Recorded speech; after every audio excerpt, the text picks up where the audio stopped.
Okay, so hello students, very good afternoon everyone.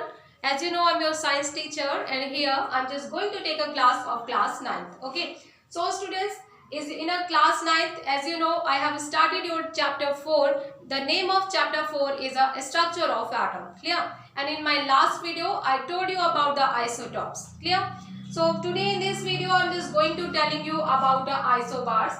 So what is the isobars? Before telling you, I'm just revising whatever I taught you yesterday. Okay, so students, I taught you yesterday what is isotopes. Okay, so बेटा isotopes क्या होते हैं? कल मैंने आप लोगों को बताया था किसी भी एलिमेंट के जो एटम्स होते हैं बेटा, उसमें एलिमेंट्स के जो एटॉमिक नंबर होते हैं वो तो सेम होते हैं, बट उनके एटॉमिक मासेस में डिफरेंस होता है ना.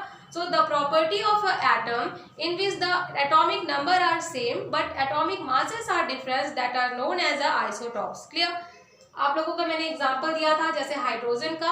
हाइड्रोजन के 3 आइसोटॉप्स होते हैं, दैट इज हाइड्रोजन जिसको हम लोग प्रोटियम कहते हैं, second one is a deuterium and third one is a tritium. ठीक है, अभी आज की वीडियो में आपको क्या पढ़ना है? आइसो एंड बार्स, आइसोबार जिसे अपन बोलते हैं. ठीक है, तो सबसे पहले मैं बता दूं what is the meaning of iso. बेटा आप लोगों को मैंने बताया था आइसो मीन्स क्या होता है? सेम होता है. ठीक, एंड बार्स मीन्स क्या होता है? मास होता है. ठीक है, तो आइसोबार्स क्या हुए? The property of atom, any atom in which they have a same atomic masses but different atomic number. Okay, different atomic number but same atomic masses, so this property is known as a atomic यानी isobars. Clear? अब चलिए आप लोग example देखते हैं. सो बेटा calcium and argon मैंने दोनों एग्जांपल लिया है आइसोबार्स का. इसमें आप क्या देखते हो? कैल्शियम का एटॉमिक नंबर 20 होता है एंड आर्गन का एटॉमिक नंबर 18 होता है. ठीक है, अब यहाँ पे आपने क्या देखा? देखो जब भी मैं एटॉमिक नंबर की बात करती हूँ बेटा, तो इसका मतलब क्या होता है? इसका मतलब होता है नंबर ऑफ प्रोटॉन्स. ओके, सो यहाँ पे नंबर ऑफ प्रोटॉन क्या है? कैल्शियम में 20 है, आर्गन में 18 है. ओके, लेकिन यहाँ पे आप क्या देखते हो बेटा? अगर हम इनके मासेस की बात करें, if we talk about their masses, then what is the masses? Calcium and argon both have 40 marks. Okay, तो यहाँ पे आपने क्या देखा? कैल्शियम और आर्गन दोनों ही क्या है?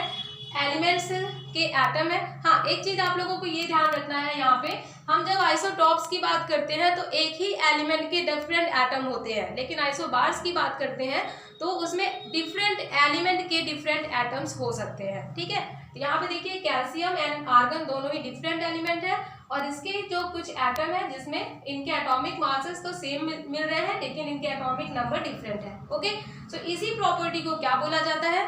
इसी प्रॉपर्टी को आइसोबार्स बोला जाता है. ओके, सो बेटा this is all about of my today's class.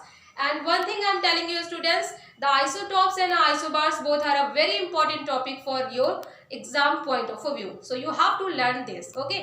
And after the completing this lesson, I have take your online class. So if you have any query, so you can ask me, okay? So this is ending about of my today's video.